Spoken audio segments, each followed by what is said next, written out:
Iya, selamat malam Bapak Ibu serta saudara-saudari sekalian. Jam sudah menunjukkan pukul 7 tepat, Bapak Ibu serta saudari. Itu artinya kita akan mulai PRT kita pada kesempatan, atau kita bisa sebut sebagai persekutuan tengah minggu kita, karena benar-benar di tengah minggu, yaitu di hari Rabu gitu ya. Pada kesempatan malam hari ini di tanggal 11 bulan Februari tahun 2026. Sebelum kita melanjutkan persekutuan kita dengan tema dosa dan anugerah, di mana bacaan Alkitabnya diambil dari Roma 5 ayat 12 sampai dengan 19, kita akan mengangkat sebuah pujian yang diambil dari NKB 211, NKB 211 akan menjadi pujian pembuka kita, yaitu pakailah waktu anugerah Tuhanmu. NKB 211, pakailah waktu anugerah Tuhanmu akan menjadi pujian pembuka kita.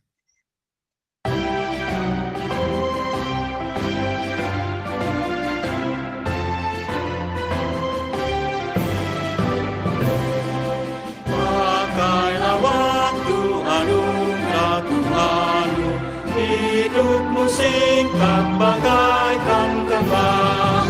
Mana benda yang kekal di hidupmu, hanyalah kasih tak akan lega.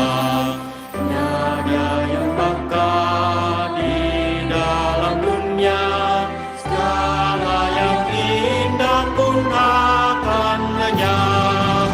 Namun kasih-Mu demi Tuhan Yesus sungguh bernilai dan tinggal tetap.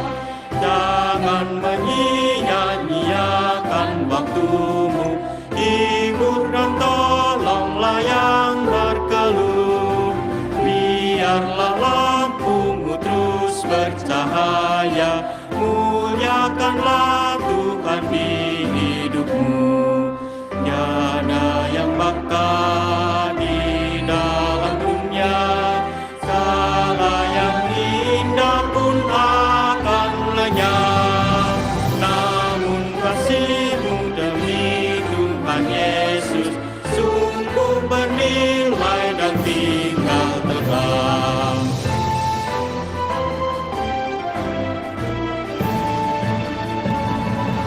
Karya jerih-Mu demi Tuhan Yesus kan dihargai benar oleh-Nya. Kasih yang sudah Kau tabur di dunia, nanti Kau tuai di surga mulia. Tiada yang bakal di dalam dunia, segala yang indah pun akan lenyap. Namun kasih-Mu demi Tuhan Yesus sungguh bernilai dan tinggal tetap.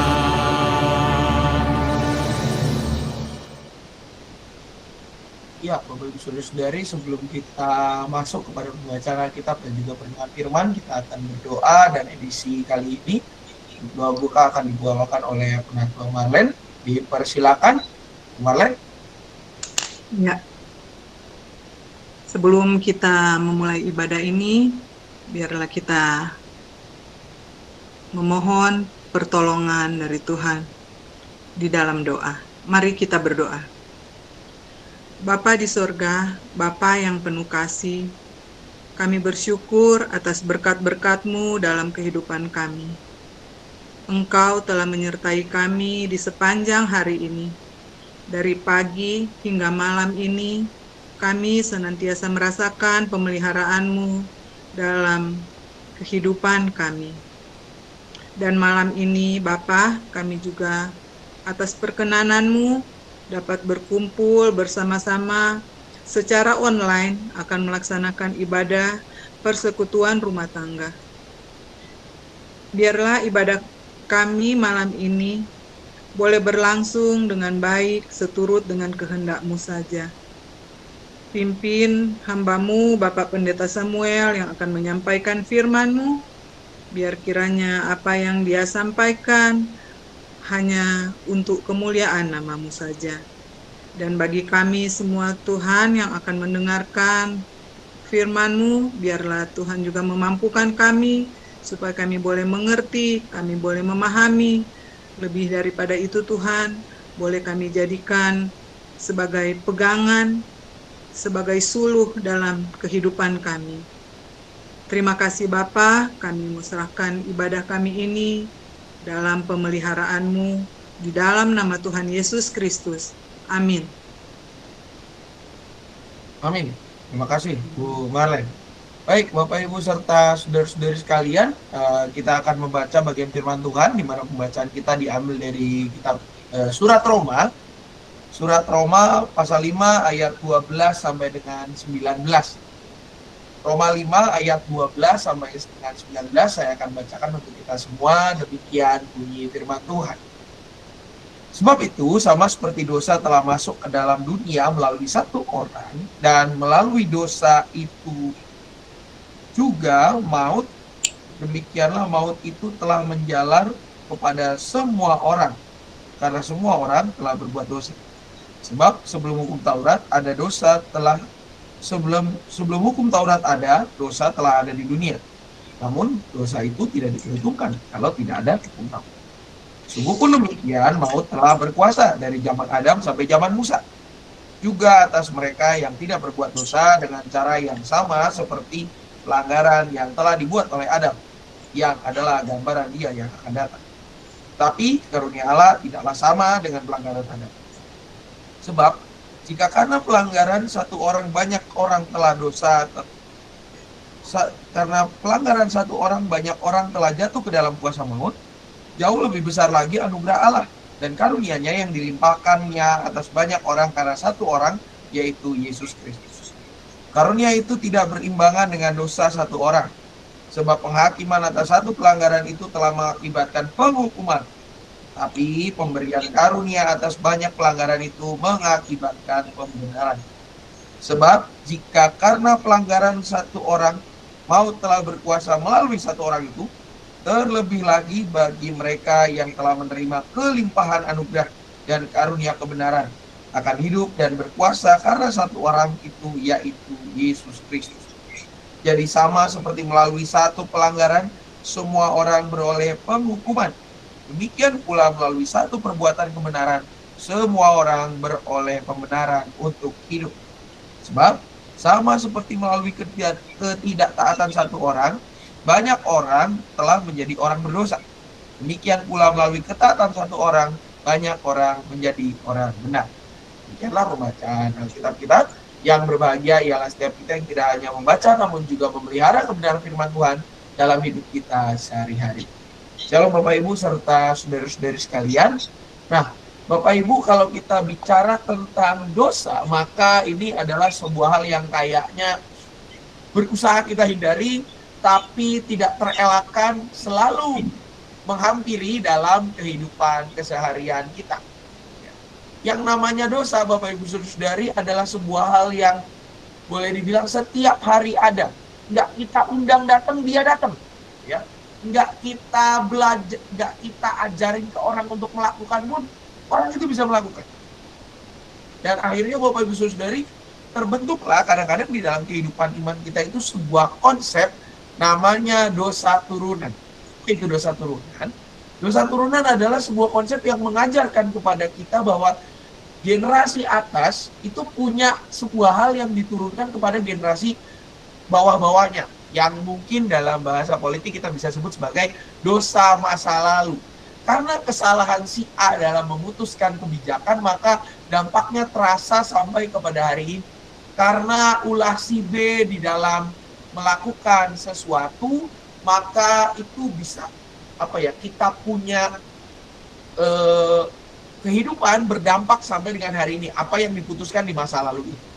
Nah, seringkali itu juga ada di dalam kehidupan kita, berdampak dalam konsep kita memahami tentang dosa. Saya ingat betul Bapak Ibu Saudari, dalam salah satu percakapan katekisan, udah lama ini kejadian ini, kayaknya saya waktu itu belum jadi pendeta nih kayaknya. Itu dikatakan begini, ketika kami tanya, kenapa kamu mau ikut katekisasi dan mau di sini? Jawabannya adalah, karena supaya dosa saya tidak menjadi tanggungan orang tua saya.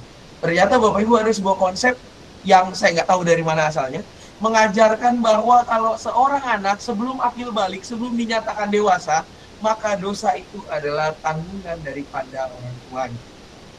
Di mana konsep itu agak boleh dibilang tidak tepat di dalam kacamata iman Kristen. Nah ini juga ya Bapak Ibu yang menjadi pergumulan jemaat di Roma. Bahwa jemaat di Roma, Bapak Ibu Saudari, ini kalau kita baca surat Paulus kepada jemaat di Roma, ini adalah summa theologica-nya Paulus. Di mana Paulus itu mencurahkan semua karunia, talenta yang Tuhan berikan untuk memaparkan dan boleh dibilang menjelaskan isi firman Tuhan itu sampai ke akar-akarnya. Itu paling banyak ada di surat Roma ini. Surat yang paling kaya dengan konsep-konsep teologi, dosa, persembahan, tentang Kristus, dan juga konsep-konsep lain. Secara khusus kita baca dalam bagian ini Bapak Ibu, Paulus itu menjelaskan soal dosa. Dosa dalam bahasa dalam bahasa Yunaninya itu adalah hamartia. Artinya itu ya, meleset dari Tuhan. Itu artinya dosa. Dosa adalah memang kalau ini agak berbeda dengan definisi menurut KBBI gitu ya. KBBI itu kan dosa perbuatan yang melanggar hukum Tuhan atau hukum agama. Tapi kalau di dalam konsep hamartia, yaitu dalam bahasa Yunani, maka dosa itu artinya meleset daripada Tuhan. Nah, kalau kita melihat Bapak Ibu Saudari, konsep dosa yang dipaparkan oleh Paulus dalam ayat 12 sampai dengan 14 itu lebih daripada sekedar meleset. Karena apa? Karena Paulus juga mengatakan bahwa selain daripada meleset yang menjadi akibat ya, dari dosa itu, tapi ada oknum pelakunya yang memelesetkan firman Tuhan. Yang harusnya dia taat tapi jadi tidak taat. Yang harusnya dia patuh jadi tidak patuh. Yang harusnya dia hormat jadi tidak hormat. Pelakunya siapa? Dalam kasus ini Bapak Ibu Saudari, yang diangkat adalah soal Adam. Manusia atau laki-laki pertama zaman Adam, ya, laki-laki pertama yang ada di bumi. Kalau kita mengacu pada kitab Kejadian. Namun Bapak Ibu Saudari, tidak hanya Adam yang dimention sebenarnya, tapi juga menyangkut manusia pertama, yaitu siapa? Di mana konsep manusia pertama itu merujuk tidak hanya kepada Adam saja, tapi juga kepada pasangannya, yaitu Hawa. Kenapa Paulus nariknya sampai sejauh itu? Karena memang di zaman itulah Bapak Ibu, di kitab Kejadian, kalau kita buka Kejadian 3, itulah terjadi di mana pertama kali yang namanya manusia terjatuh ke dalam dosa terjadi di sana. Secara runut urutan Taurat. Manusia jatuh pertama kali ke dalam dosa di zaman siapa? Di zaman Adam dan Hawa. Karena ulah siapa? Nah, pertanyaan ini yang selalu menarik untuk dibahas.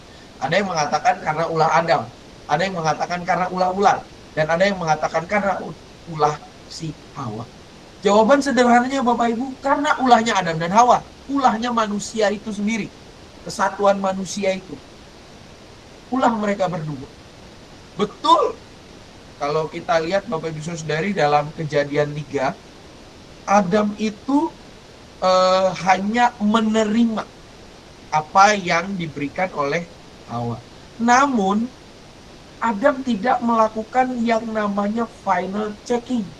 Ketika dia menerima, kalau kita baca di dalam Kejadian 3, ya dia terima gitu aja, nggak nanya ini apa, buah yang mana, dari pohon mana. Cuma dilihat, kalau kita ingat dalam Kejadian 3, dia lihat buahnya bentuknya bagus, ya sudah dimakanlah.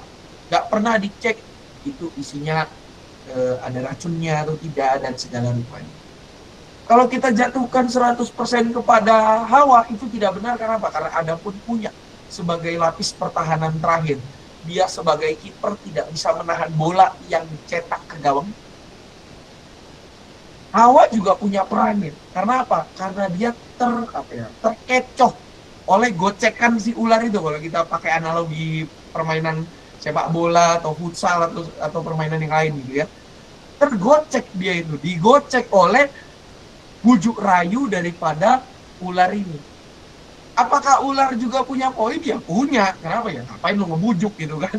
Lu tugas lu ngapain ngebujuk? Walaupun dikatakan dia yang paling pintar di situ, tapi kan ya ngapain menggunakan kepintaran untuk hal yang tidak baik. Sejak zaman itulah manusia jatuh ke dalam dosa. Dan fokus di dalam bagian ini, Bapak Ibu Saudari, adalah pelaku dosa itu. Di mana pelaku itu menyebabkan efek domino dari dosa. Walaupun Allah tidak tinggal diam, dia menyelamatkan manusia berkali-kali. Kalau kita lihat setelah jatuhnya manusia ke dalam dosa, maka di situ ada juga karya penyelamatan Allah. Kejadian 6 soal air bah, kan Tuhan pengen bikin semua sudah jatuh dalam dosa, semua sudah rusak, fine, mari kita tata ulang semua, kita riset semua.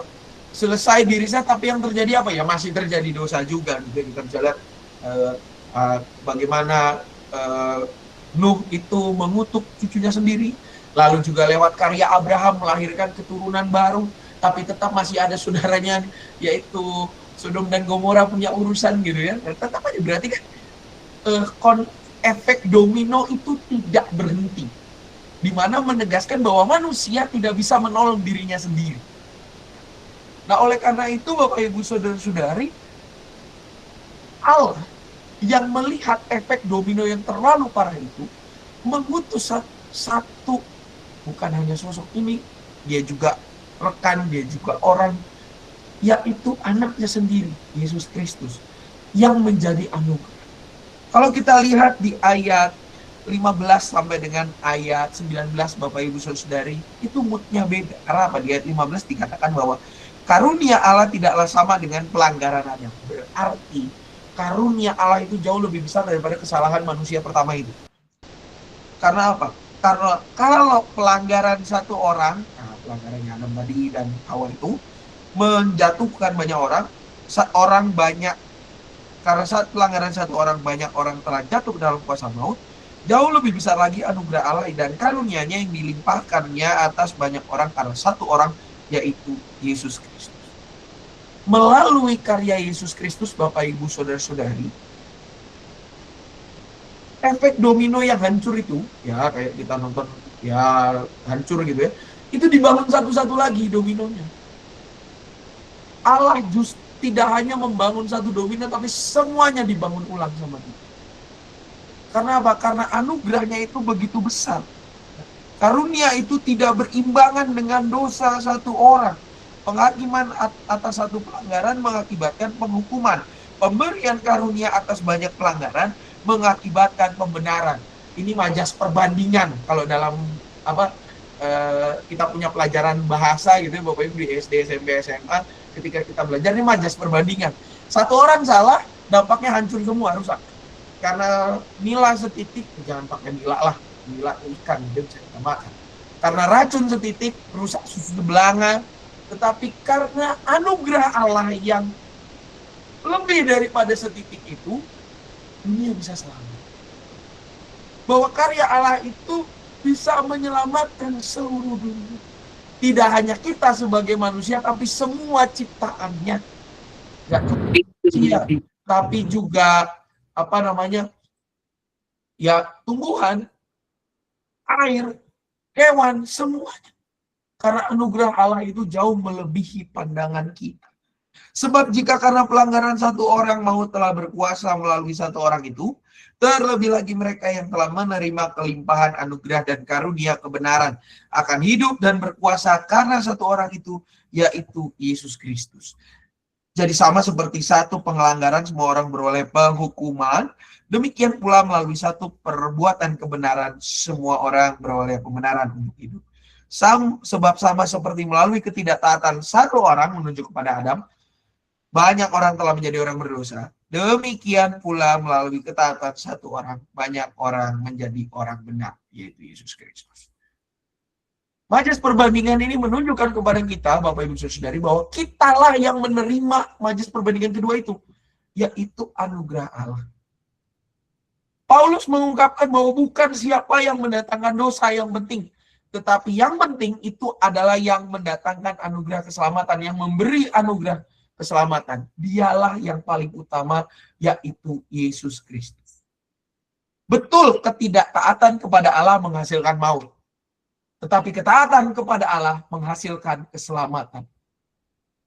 Melalui bagian ini, Paulus mengajak jemaat di Roma yang hidup di bawah tekanan pemerintah Romawi dekat dengan pusat pemerintahan untuk memilih anugerah. Tidak memilih maut, tidak memilih melakukan dosa tetapi menjadi berkat, tidak memilih untuk menjadi orang-orang yang sinis, orang-orang yang mungkin memiliki mental seperti kepiting. Ya. Saya ingat banget tuh istilah crab mentality, kayak Mr. Crab di kartun SpongeBob. Otaknya cuma mikirnya apa? Keuntungan untuk dirinya sendiri. Uang, uang, dan uang. Ya. Kalau Bapak Ibu, saudara-saudari suka nonton film Spons Kuning itu kan karakter yang punya usaha The Krusty Krab gitu kan, namanya Mr. Crab gitu ya. Dia kan mencermin crab mentality banget gitu ya. Dia cuma mikir keuntungannya untuk dirinya sendiri. Crab mentality juga kan begitu. Susah lihat orang lain senang, senang lihat orang lain susah. Paulus mengajak jemaat di Roma untuk tidak seperti itu. Tetapi apa? Memilih yang namanya anugerah. Memilih yang namanya kehidupan. Karena Tuhan sudah menganugerahkan kehidupan baru. Tuhan sudah menganugerahkan pemulihan. Tuhan sudah menganugerahkan banyak hal yang membuat kita sebagai umat yang tidak layak sebetulnya untuk menerima anugerah itu, dilayakkan untuk menerima keselamatan itu. Nah, itu juga yang diingatkan kepada kita, Bapak Ibu serta saudara-saudari, sebagai umat Tuhan yang hidup di hari ini. Crab mentality tidak berhenti di zaman Alkitab saja, sampai hari ini masih hidup. Pandangan tentang dosa yang membelenggu itu masih hidup sampai dengan sekarang. Bahkan sebagai umat yang telah ditebus kadang-kadang nih Bapak Ibu saudari ya, kita terjebak di dalam pilihan-pilihan yang menjebak kita. Yang kadang pilihan itu pun dibuat oleh kita sendiri. Tidak hanya datang dari luar, tapi juga dibuat oleh kita sendiri. Nah, melalui firman ini Bapak Ibu saudari, Paulus melalui tema dosa dan anugerah ini, kita semua, Tuhan melalui Paulus mengajak kita semua untuk mengetahui siapa yang melakukan dosa dan siapa yang memberi anugerah. Kita sebagai manusia betul adalah pelaku dosa. Tetapi Allah yang mengasihi kita, dialah yang memberikan anugerah kepada kita untuk tidak hanya ditebus, tidak hanya dipulihkan, tidak hanya diputihkan. Ini takutnya jadi sensitif gitu ya Bapak Ibu, bukan urusan warna kulit ya diputihkan ini, tapi kayak orang yang hutang-hutangnya dilunaskan. Ya, makanya kan ada bagian Alkitab di Korintus yang bilang, kamu telah dibeli dan harganya telah lunas dibayar. Ya, itu maksud pemutihannya, bukan warna kulit, bukan bleaching atau pakai Baiklin disuntik dan segala rupanya gitu ya. Tapi kita ditebus. Ya. Kita boleh mengalami hidup yang baru, seperti kata petugas pom bensin. Kita mulai dari nol ya. Kita benar-benar mulai lagi dari nol. Hanya karena siapa? Hanya karena anugerah Tuhan. Hidup kita yang sudah hancur seperti domino yang runtuh itu kalau di meja mahyom, itu dibangun satu-satu. Dan saya juga baru ingat Bapak Ibu dan baru tahu, gak gampang nyusun domino itu kalau yang gak biasa itu, karena kan bloknya tebal juga. Kita dibangun ulang dari yang tadinya rubuh semua, gara-gara kesalahan satu orang semua menerima akibat, tapi Allah dengan kebaikan dan kasih-Nya itu datang membangun kita semua. Melalui firman ini kita diajak juga untuk menghidupi anugerah Tuhan dengan bijaksana. Dengan menjadi orang-orang yang melihat bahwa segala sesuatunya itu dihadirkan oleh Tuhan sungguh amat baik. Dan pasti ada makna yang perlu kita pelajari dan kita lakukan. Maka dari itu Bapak Ibu Saudari, kita dipanggil untuk menjadi umat yang hidup di dalam anugerah Allah. Kita dipanggil untuk berani mengaku bahwa yang namanya dosa turunan dalam konsep kekristenan tidak ada. Karena apa? Karena kita sudah ditebus oleh Tuhan. Dan tugas kita adalah melayaninya dengan sepenuh hati. Tugas kita adalah hidup di dalam anugerah-Nya yang memulihkan serta menguatkan kita. Walaupun hidup kita tidak lepas daripada dosa dan godaan serta cobaan, tetapi anugerah Allah menolong kita untuk terus maju, untuk terus mau melangkah ke depan, untuk berani mengampuni yang tak terampuni, untuk berani menjadi umat yang lebih banyak mendengar daripada kita daripada berkomentar, lebih banyak meresapi dan merefleksikan di dalam kualitas diri dibanding kita berkoar-koar tetapi tidak ada realisasi. Maka dari itu Bapak Ibu Saudari, sebagai umat yang telah menerima anugerah Allah, kita harus meninggalkan pola hidup lama kita yang penuh dengan dosa dan hidup di dalam anugerah-Nya yang kuat. Bagaimana cara konkretnya? Satu, Bapak Ibu, jangan hidup seperti kepiting. Saya ingat banget Bapak Ibu Saudari, ada sebuah meme gitu ya, yang mengatakan bahwa hiduplah seperti Gary. Itu juga karakter di SpongeBob. Di mana Gary itu karakter peliharaannya SpongeBob, sebuah siput ya. Tapi dia bunyinya meong. Saya juga nggak ngerti kok siput bisa meong gitu ya. Almarhum Steven Hillenburg dia membuat itu jadi piaraan gitu ya, piaraannya SpongeBob. Steven Hillenburg itu yang bikin kartun SpongeBob. Kenapa hiduplah seperti Gary ini menjadi penting? Karena Bapak Ibu, kalau tadi Mr. Krabs dengan mental kepiting dia kita hidup benar-benar kayak orang yang boleh dibilang senang lihat orang lain susah, kita tarik lagi, tapi susah lihat orang lain senang. Ketika temennya itu naik, itu kita nggak senang, kita tarikin ke bawah, tapi begitu mereka di bawah, kita senang banget gitu ya, karena nggak bisa ada yang overlap. Senang lihat orang lain susah dan susah lihat orang lain senang. Jangan hidup seperti itu. Hiduplah seperti Gary. Hidup seperti Gary. Ada satu episode di kartun SpongeBob itu menunjukkan bagaimana pintarnya kucing SpongeBob itu melebihi semua karakter yang lain. Walaupun dia diam, walaupun dia mungkin cuma bisa mengeong, tapi dia itu otaknya luar biasa. Dia tahu segala, dia bisa, boleh dibilang pengetahuannya luas. Dari mana pengetahuannya luas? Karena mau belajar. Tidak hanya mau belajar, tapi juga mau merendahkan hati. Walaupun cuma bisa mengeong, tapi dia bisa membantu SpongeBob dalam berbagai hal. Marilah kita hidup seperti itu, bukan menjadi orang yang mementingkan keuntungan diri, tetapi menjadi orang-orang yang berani mengaktualisasikan diri. Karena kita telah dipenuhi oleh anugerah Allah. Marilah kita hidup tidak lagi melihat orang lain sebagai musuh, tidak lagi sebagai rekan yang bisa dimanfaatkan untuk keuntungan pribadi, tapi melihat semua orang yang Tuhan hadirkan, mereka yang sepaham dengan kita maupun berbeda paham dengan kita, sebagai cara Tuhan membentuk kita. Marilah kita hidup sebagai orang yang berani menerima perbedaan, menganggap perbedaan yang ada sebagai keuntungan, bukan sebagai kerugian. Karena apa? Karena perbedaan itulah yang membuat kita bisa semakin erat. Magnet, kalau kutubnya sama, dia akan tolak-menolak. Tapi kalau kutubnya berbeda, pasti akan tarik-menarik dan erat. Kalau magnet kutubnya sama, Bapak Ibu Saudari, maka dia nggak bisa nempel di kulkas. Nggak bisa hiasan-hiasan yang kita beli itu jadi tempelan di kulkas.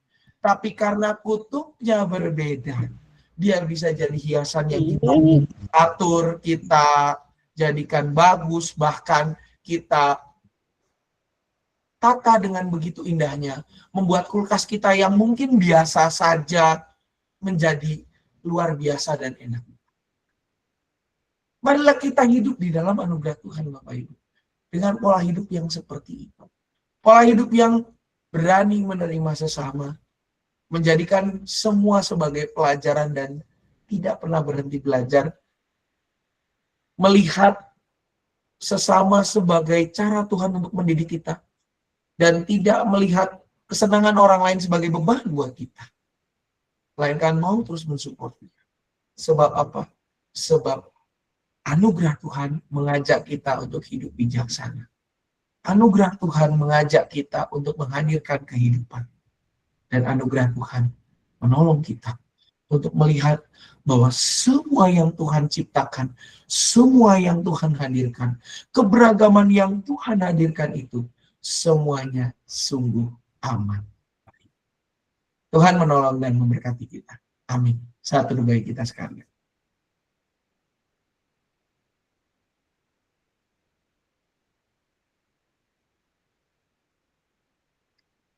Saat teduh kita selesai, Bapak Ibu serta saudara-saudari, pada saat ini kita akan masuk kepada bagian doa syafaat. Ada beberapa pokok doa yang sudah tertera di dalam warta jemaat kita, Bapak Ibu saudari.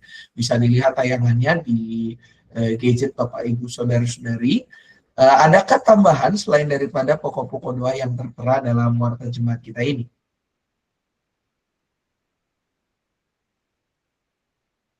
Jika ada tambahan, dipersilakan lewat kolom chat atau komentar, atau bisa juga dengan membuka mikrofon, mengaktifkan mikrofon. Silakan Bapak Ibu jika ada tambahan.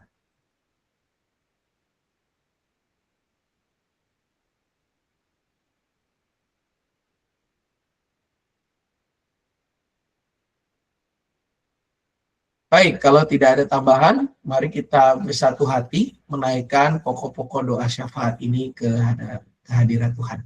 Mari kita berdoa. Kami bersyukur ya Tuhan. Melalui firman-Mu kami ditegur untuk tidak hidup lagi sebagai umat berdosa. Umat yang bahkan memiliki mental senang melihat orang lain susah, susah melihat orang lain senang. Biarlah melalui firman-Mu ini kami semakin terpanggil untuk hidup di dalam anugerah-Mu saja ya Tuhan. Melihat keperbagaian yang ada yang Kau hadirkan dalam hidup kami sebagai cara-Mu mendidik. Menolong kami di dalam kata, di dalam karya, di dalam perbuatan untuk hidup di dalam cara yang baru. Tidak lagi melihat orang lain sebagai musuh atau orang yang lebih rendah daripada kami, tetapi benar-benar mengakui bahwa mereka adalah sesama ciptaan kami ya Tuhan, sesama ciptaan-Mu ya Tuhan, yang Kau hadirkan dalam kehidupan kami untuk mewarnai kehidupan kami agar semakin serupa dengan Kau saja.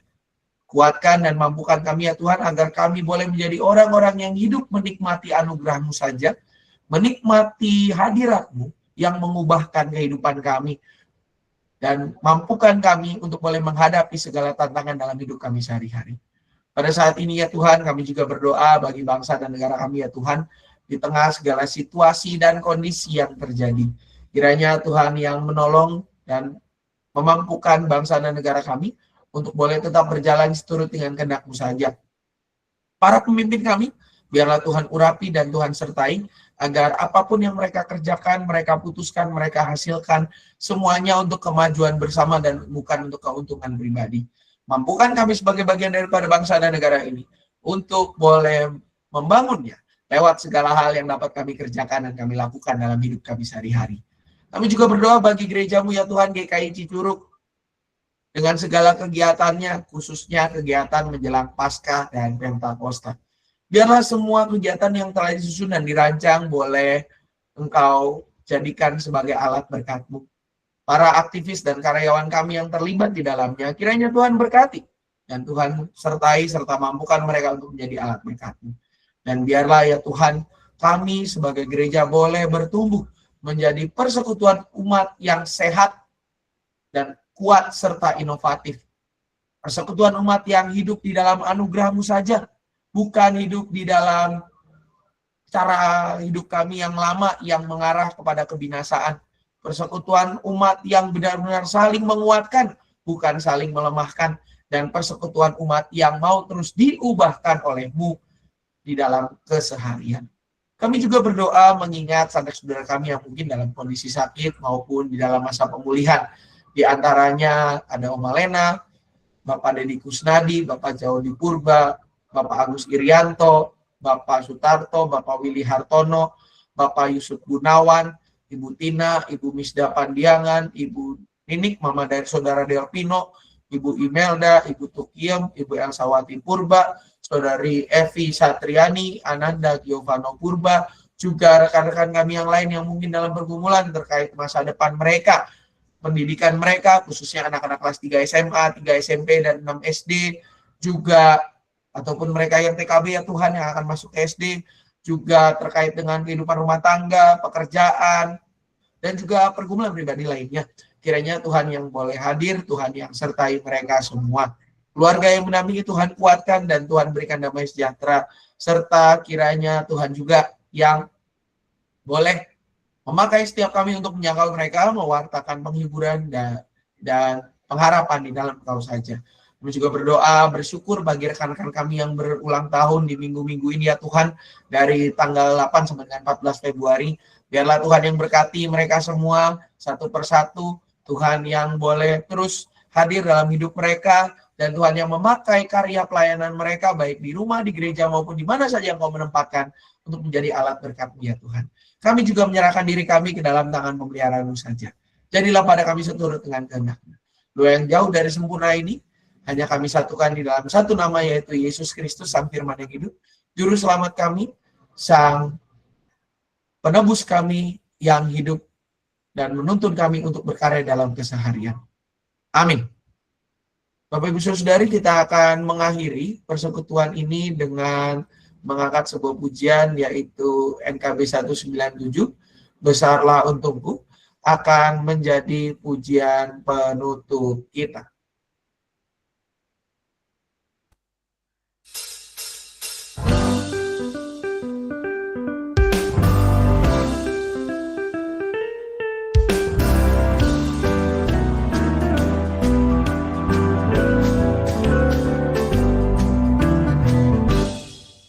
Besarlah untungku jika Yesus milikku, bersuka jiwaku karena damai yang penuh. Meskipun angin keras, badai dunia menderu, tak goyah hatiku karena Yesus milikku.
Ya, untuk pengumuman saya serahkan ke Pak David Songkotan.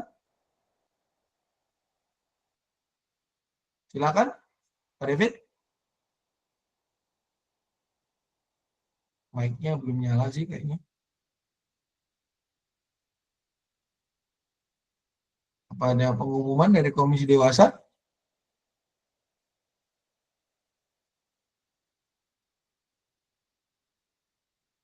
Monitor Bapak Ibu pengurus Komisi Dewasa, barangkali selain Pak David, ada yang memberi pengumuman, barangkali ada pengumuman? Ada Pak. Silakan Bu. Besok ada latihan nyanyi jam 6 sore. di gereja. Di mana tuh? Di ruang KD. Sanhedrin. Iya. Ya, di ruang Sanhedrin. Diharapkan semua yang ikut nyanyi di grup KD, grup nyanyi namanya, Pak, boleh hadir. Itu saja kayaknya, Pak. Ya, terima kasih. Ada lagi tambahan dari Komisi Dewasa, Bapak Ibu?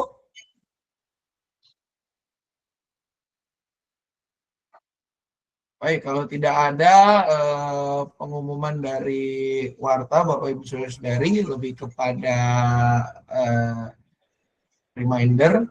Yang pertama, ini ada dari Komisi KKO, bukan Marinir tapi ya, Komisi Kesenian dan Olahraga gitu ya. Ini ada Bina Aktivis Gerejawi tanggal 17 Februari di ruang Timotius. Ya, di ruang Timotius itu ruang remaja Bapak Ibu di atas. Itu jam start setengah 9 sampai jam 12 dengan judul Bernyanyilah Bagi Tuhan. Kegiatan ini sampai di bold gitu ya, bersifat wajib bagi seluruh pemusik dan pemandu pujian. Mohon perhatian dan kehadirannya agar tepat waktu. Ya, jadi seperti itu Bapak Ibu. Jadi bagi para pemandu, pemusik dan juga Bapak Ibu yang mau ikut, silakan hadir dalam kegiatan ini, gitu ya. Jam start setengah 9, berakhir jam 12 gitu ya. Lalu juga ada bakal calon anggota jemaat baru kita sudah buka pendaftarannya Bapak Ibu Saudari sampai tanggal 28 Februari 2026. Kelengkapannya ada, Bapak Ibu bisa lihat di sini. Baik yang kalau belum menikah berarti nomor 3 nggak berlaku, tapi kalau sudah menikah nomor 3 berlaku begitu ya. Atau kalau yang sudah menikah berarti tambahannya adalah fotokopi kartu keluarga gitu selain nomor 3 ya. Kalau yang belum menikah itu berarti selain surat pengantar dari gereja asal juga, atau yang kita biasa kenal dengan surat pindah jemaat atau surat atestasi keluar. Yang kedua juga melampirkan fotokopi surat notis dan surat CD. Gitu ya, Bapak Ibu Saudara-saudari sekalian. Ya. Kita buka sampai tanggal 28 Februari 2026 dan untuk pembekalan bakal calon anggota jemaat baru itu diagendakan bulan Maret. Untuk tanggal lengkapnya akan diinfokan kemudian di warta selanjutnya. Juga rekan-rekan guru sekolah minggu jangan lupa persiapan bagi kelas Immanuel dan PF Remaja hari Senin tanggal 16 Februari jam 8 malam secara online. Daniel dan Musa juga untuk 1-2 Maret itu tanggal 21 Februari 2026 jam 7 malam. Ya, linknya akan dibagikan dan mohon agar tepat waktu.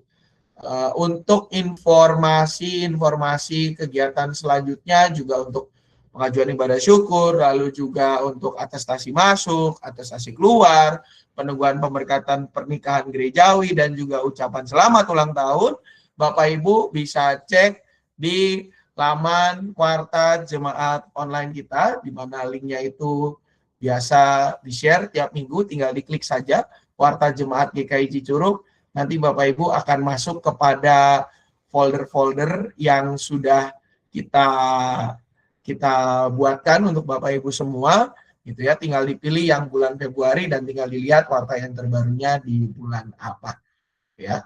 Juga Bapak Ibu Saudari, jangan lupa untuk mengikuti media sosial GKI Cicurug mulai dari Instagram, Facebook, dan juga YouTube agar kita tidak ketinggalan informasi-informasi gereja ataupun ada rubrik baru di media sosial kita yang disebut sebagai Word for the Week, ya, di mana menampilkan intisari khotbah minggu itu disajikan dalam bentuk animasi yang menarik hati mudah-mudahan, dan juga menolong kita untuk semakin menjadi pribadi yang menghidupi firman Tuhan dalam kehidupan keseharian kita.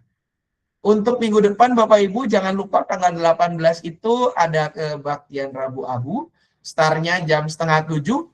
Jadi untuk bincang sersan kemungkinan akan diundur ke tanggal 25 ya. Kemungkinan bincang sersan akan diundur ke tanggal 25. Paginya itu ada lansia seperti biasa, lalu sorenya kita akan bincang sersan di tanggal 25 itu. Pembahasan bincang sersan juga nanti akan diinfokan kitabnya kitab yang mana. Pastinya sudah lanjutan daripada yang bulan lalu. Itu saja yang mungkin bisa saya sampaikan. Jangan lupa Bapak Ibu, minggu depan ada Rabu Abu 6:30 baktiannya, kurang lebih mulai. Kiranya menjadi berkat bagi kita semua. Terima kasih atas partisipasi Bapak Ibu serta saudara-saudari sekalian. Selamat malam, selamat melanjutkan aktivitas. Tuhan Yesus memberkati. Amin. Terima kasih, Pak. Selamat malam, Bapak Ibu. Selamat malam semua Bapak Ibu.